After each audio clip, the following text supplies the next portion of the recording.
What is up, everybody? It's me, Duke Farley, back at it again here on Lost at Sea. And today I am joined by the third placer, ninth and final juror of Ascendance Live Season 3. I'm here with AJ. AJ, what's going on, man? Not much, Duke. Been looking forward to this. Almost got to talk to you earlier on in the season, but as we see, had to wait a little longer before you could talk to me. And that was perfect timing because my schedule was a little busy and we did not get to talk to you at that week. And we kind of just parlayed it until now. Yeah, yep. I was Um, nervous, but I was like, how am I going to talk about just half of the game and not let other things seep into my memories or my answers? So, like, it worked for me as well. Yeah, it lined up pretty good. But AJ, my first question is more of a little bit of a statement, and then I'm going to follow up by a little shorter question, and that Okay. is I'm gonna read something off for you. So 6 captain wins, 9 total immune rounds in the game, won the buyback, and then a part of 5 team wins. Wow. Are you built different? I don't know, dude. I mean, I've known I've been good at challenges.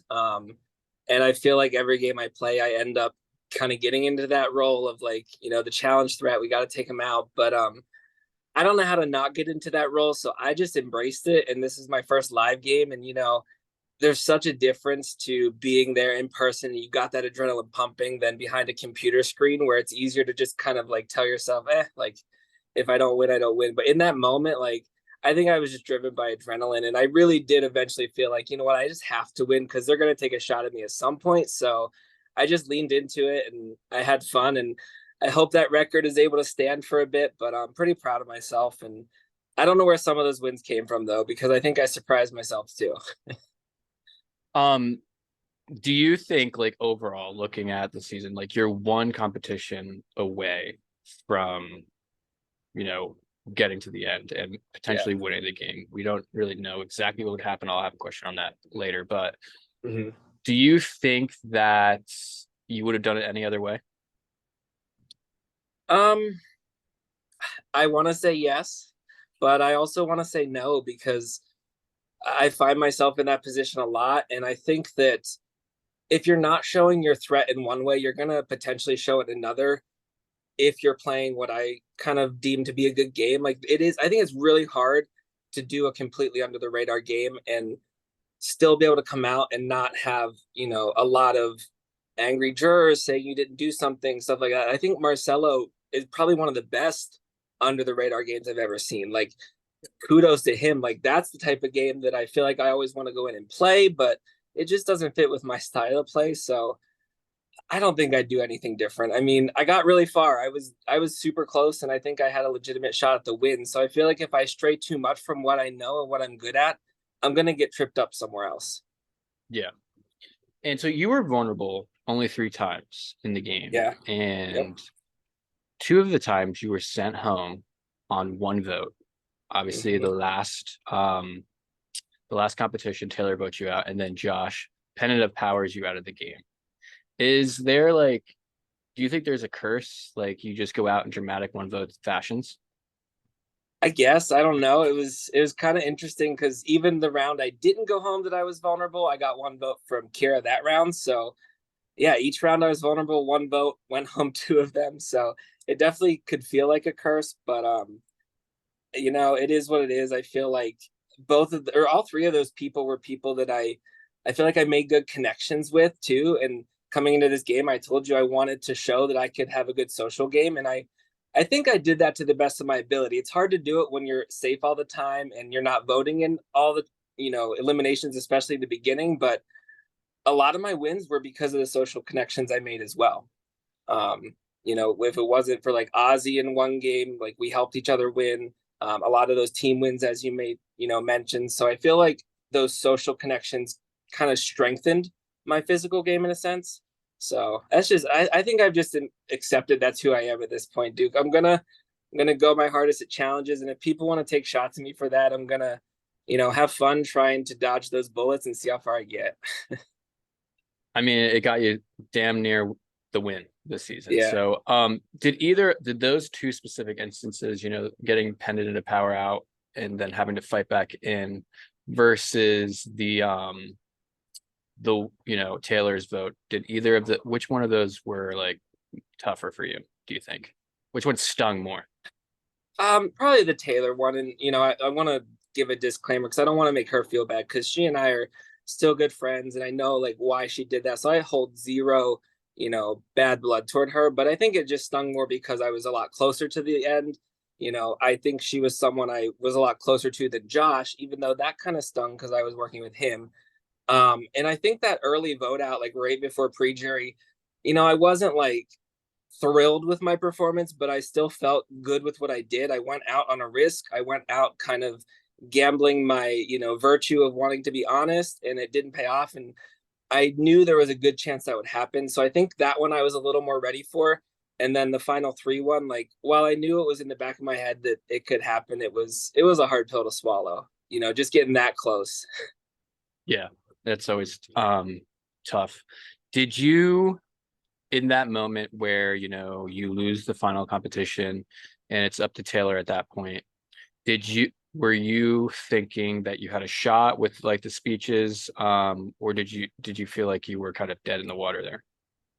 Um, I think I always felt like I had a shot. I Yeah. had to kind of hold on to some hope that the people I was putting my trust in could come through with me. Like, I still look back and I know I've watched some of your talks with like Josh and Ozzy and like when should I have potentially flipped? And I thought about it, but I always thought these other people like Taylor, Marcelo are the ones that I was like, I put my stock in them. I just have to hope that maybe there's a chance.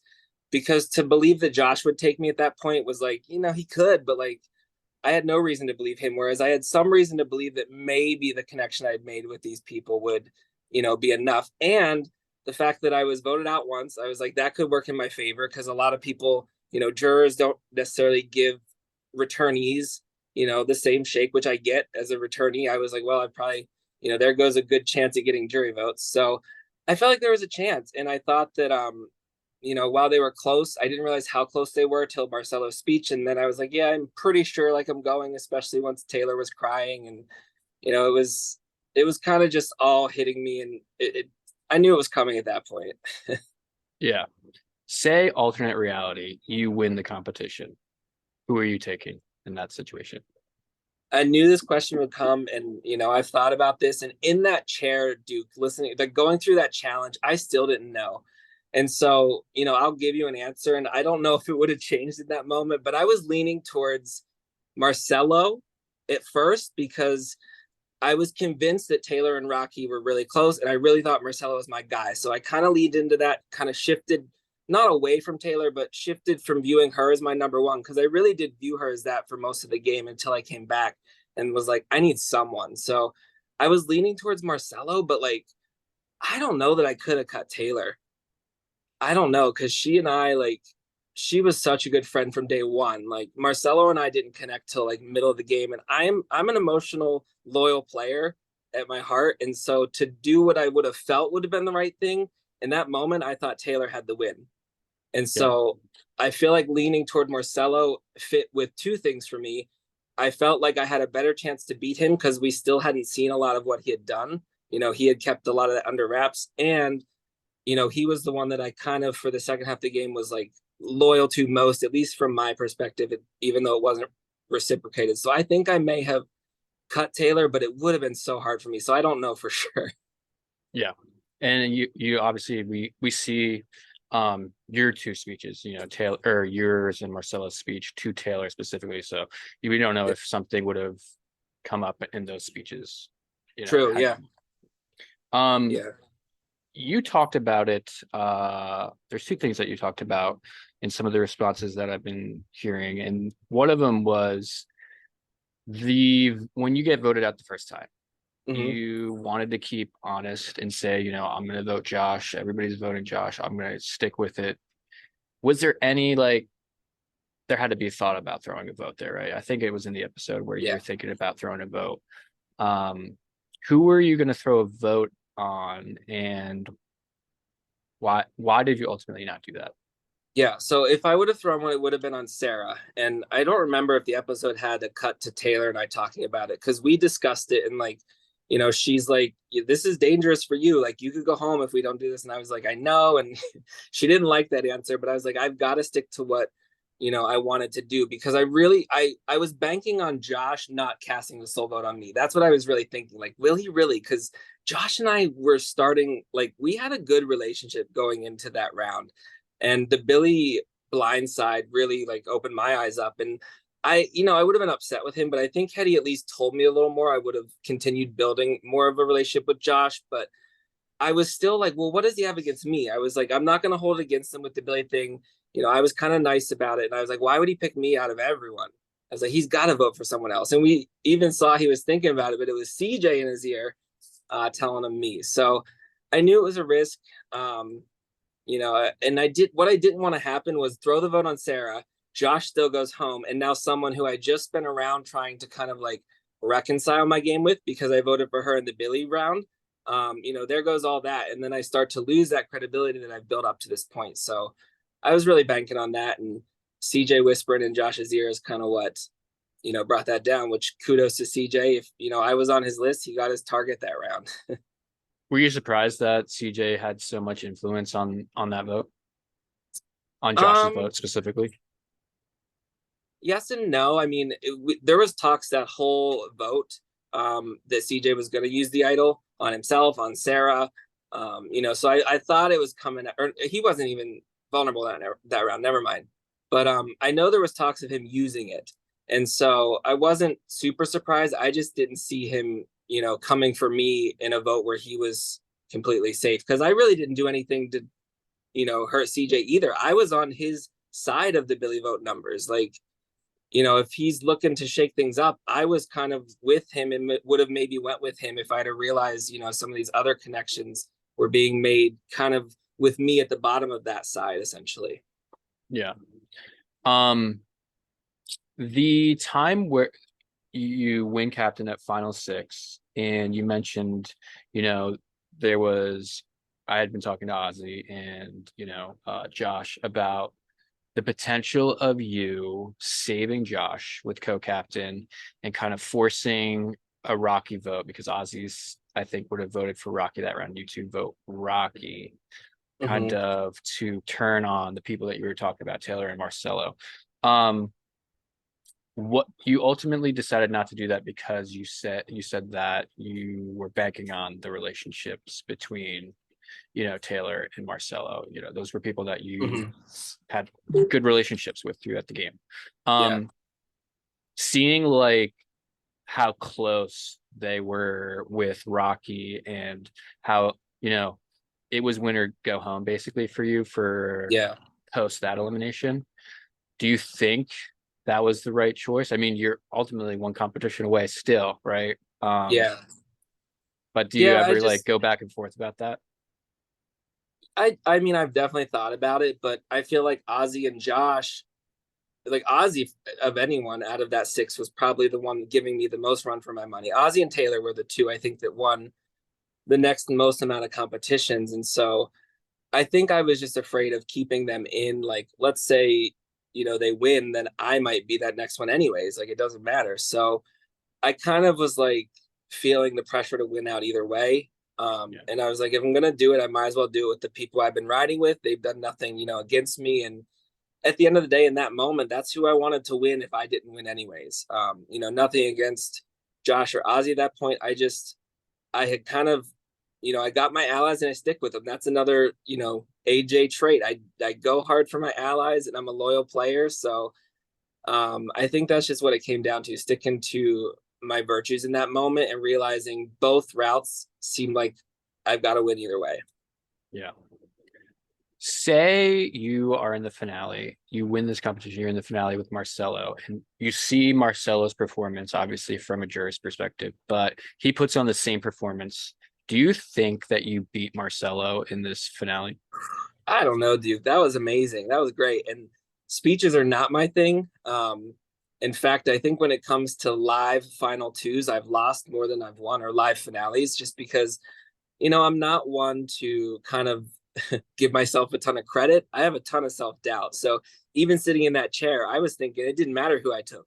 I was losing to either one. So I was like, if I win this, not only am I probably going to lose to both of them, but I've also got to kind of break a deal with one of them. So I was a mess, and that's kind of what I was focusing on. But I think he did great. I think it would have been close. I didn't realize I had as much jury support as I think I did, at least when I went to the jury house. A lot of them were, I think, upset to see me, not because they wanted Taylor or Marcelo out, but I think that, especially with the pre-jurors, they just kind of were proud that someone from the buyback made it that far. And, they even said for someone coming back into the game, I kind of shedded that stigma, and they would have felt like, awarding me the win could have still been worth it, even though I got voted out. So I don't know, Duke. I think it would have been close. I think Marcelo's final speech really tipped the scales in his favor against Taylor, because I thought they both played amazing games. And when it came down to it, like, I hate to say it, but that speech is really what I think stuck with me in the end, because I didn't want to vote against Taylor, but I was like, how can I not give Marcelo the win after that? It just Did kind of you capped off the perfect game for him. did you have a lean going into I don't know how quickly it is that you go into the jury roundtable post your elimination, but did you have were you favoring either contestant at that point? Yeah, I was favoring Taylor because I Yeah. knew more of her game. And so I think in a weird way that worked against her as well. Let me mute this. Um, in a weird way that worked against her, because I think Marcelo coming in and kind of surprising me is, like I said, what stuck with me. It's not that I think he was like way better than Taylor. I just think he came way up in what I perceived going into jury. So yeah, I was leaning towards Taylor, but I wanted to hear what Marcelo had to say. Um, because I was told even before the vote, like, that I was definitely going to be fourth. So I knew like there was probably some things that I didn't know about his game. So I was curious to see those. So I was open-minded, but leaning towards Taylor. Yeah, and you say open-minded. Looking at the jury roundtable, it seemed like almost everybody was very open-minded. Did you Oh yeah. get any sense of any of the jurors maybe having a little bias towards one way or the other, trying to move the conversation towards one finalist? It's funny that you say that, because watching it back, it's so different. Like, I didn't catch any of this stuff originally, but I also was just very proud of the jury. Like, I know you commented on it. I was like, wow, like, we really did a Yeah. good job, and getting to see that was nice. I did also note that Sarah seemed very just steering towards Marcelo, but you know what? I kind of saw that and I laughed, because I knew that they were close, and like, you're gonna vouch for your friend. And I think, I don't hold that against Sarah, because I feel like Sarah was just very, I think she was open minded too. I think she just wanted to make sure people were seeing and hearing maybe things she knew about Marcelo's game that they didn't. So it was a great jury. I'm really proud of being part of that, because just watching it back was pretty awesome. Yeah, it's one of those things where that jury, the jury this season was, I feel like, the most optimal jury that you could want as a finalist, even as a Yeah. viewer, just somebody that's really open-minded all the way to the last speech. And Yep. speaking of the last speech, you said that Marcelo had a speech that really kind of won it over for you. Hmm. Which one was it? Because he had several really good moments. Both of his opening speech and like speeches during his questioning Yeah. were really great. Was there one specific that won it for you? Um, Honestly, I feel like it was just kind of the whole thing. In my head, I really didn't, I don't remember what he said in what portions. So it's kind of all just as an overall thing to me. But obviously, the snake comment, like, I think everyone was like, kudos to that. That was just, you can't think of that stuff, on the fly. So I don't know if he prepped that. If he did think about that on the fly, then, good to him. But I would have been stumbling over my words. Like, I felt for Taylor. Like, I could tell she was nervous, and I knew that would have been me sitting there. So like, my heart went out to her, but I thought she still did a good job. It may not have been delivered as well, but like, I think that she touched on the things she needed to touch on, and I think that she really, sold her game. I just think Marcelo did it with a little more flair, and when it was that close, that's all it takes whenever we're picking apart such, good games that were very similar in a lot of ways. There was something that was brought up during the roundtable, as well as I believe during the questioning period when you were questioning the finalists, but the round where you went captain alongside Billy and Taylor, and you guys set up the team to kind of go after the trio of Maddie, Ozzy, and Sarah. Mhm. Um, you guys were kind of discussing who was like, I guess, spearheading that. In the Yeah. episode, it's you kind of bring it up in your confessional of it happening. Would you say that that was like a joint effort, or was that somebody's specific idea, and then the other people were like, okay, and went along with it? So don't quote me because my memory's awful, but I No I worries. do feel like I brought the idea up, and if Taylor or Billy want to argue that, I'm not saying I did for sure, but I'm pretty sure I was sitting there thinking, like, as teams were leaving, I was like, okay, I like Billy and I like Taylor. This is still early on, mind you. It's like the first like full day. And so like my social game hadn't really started to expand a ton beyond the people I knew because I wanted to check in with them. You're not just going to ignore the people you know and like what are they going to think? You know, you don't want to work with them. So I kind of started there. And so that was kind of like perfect. I know these two people. I feel like we're on the same wavelength. I feel like we should do this. So I remember bringing it up. And then from there, I do feel like it was, we just kind of all went in and we're like, yep, I can take this person. And we just kind of spitballed it. But I did what I think throw out the idea because Ozzy and Maddie were really on my radar. And then Sarah by default, because I knew she was connected to Maddie. And I saw Maddie as the like kingpin of that trio, which watching Maddie's game now, like I love her to death. And I feel like she truly was just there to have fun. But like I think it was a perception I had about Ozzy first that I was like, oh, this guy is just like, he is gonna crush it. Like I need to watch him. And so I just had my eyes on them and kind of set my sights on them. And then that night I get to know all three of them. And I was like, oh my goodness, they're all like really cool people.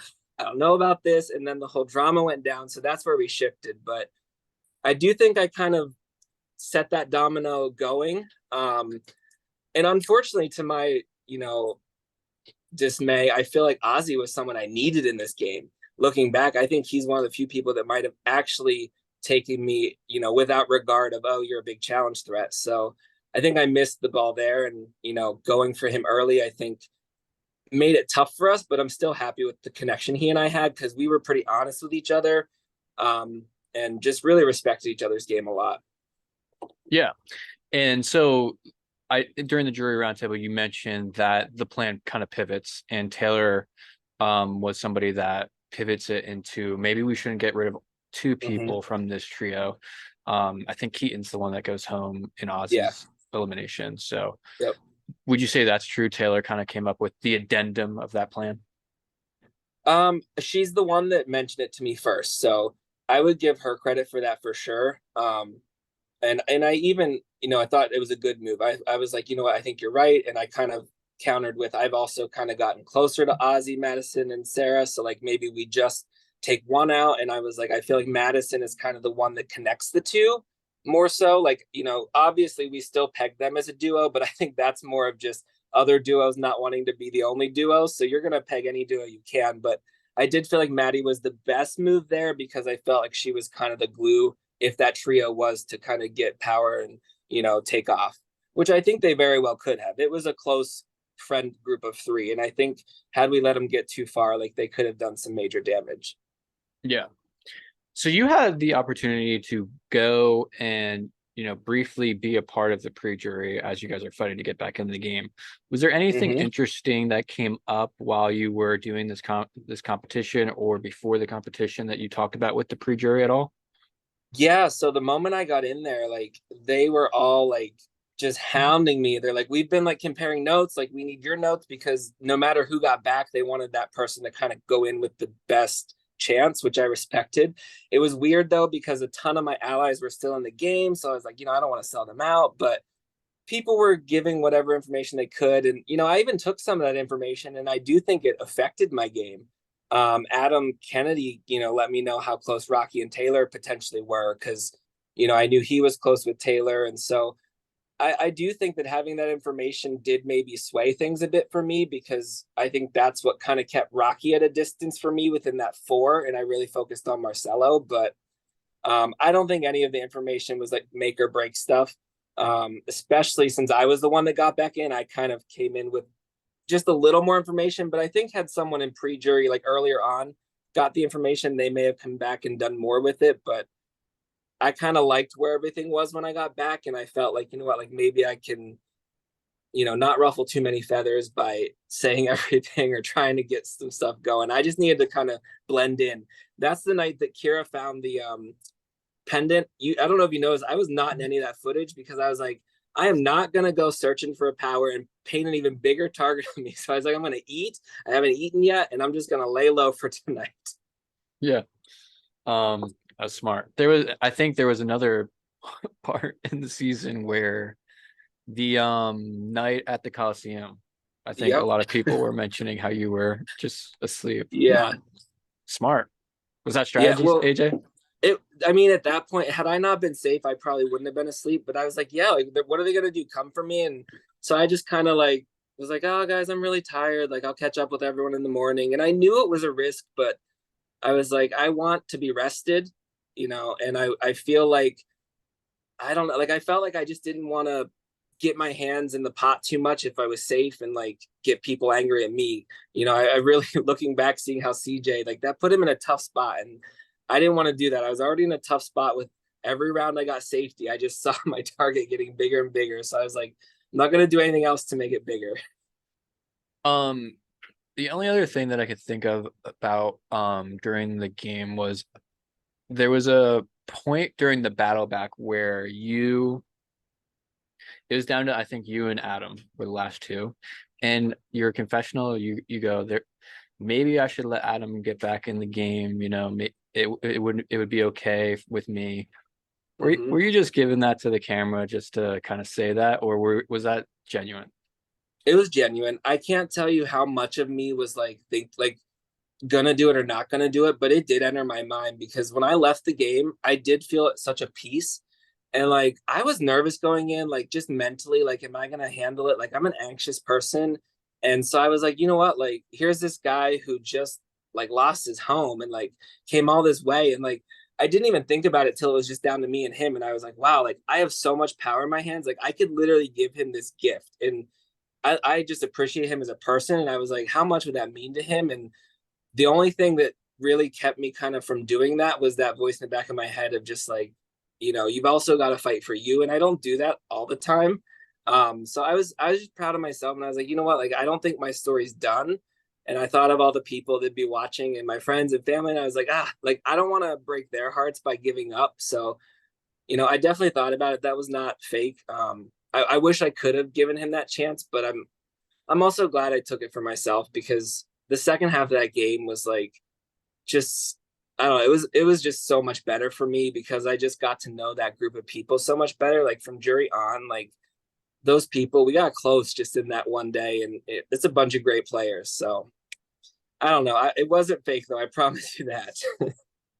I was wondering if you were putting a little show on for the camera just so they could kind of like edit, um, Yeah. you know, a separate part of that. The Final Four win, would you say that was the most hype you've ever been for a challenge ever when you won that? You showed a I lot think of so. emotion there, right? Yes. Yeah. I mean, I knew that it was, a good chance, even with feeling safe with Taylor and Marcelo. Like I was like, there's only 4 votes at this point. So like they may take the shot. So yeah, I was really happy there. But even winning that first part of final three, like I promise you, Duke, that is not one I anticipated winning because those colors for the teams, like I didn't even have them in my notebook.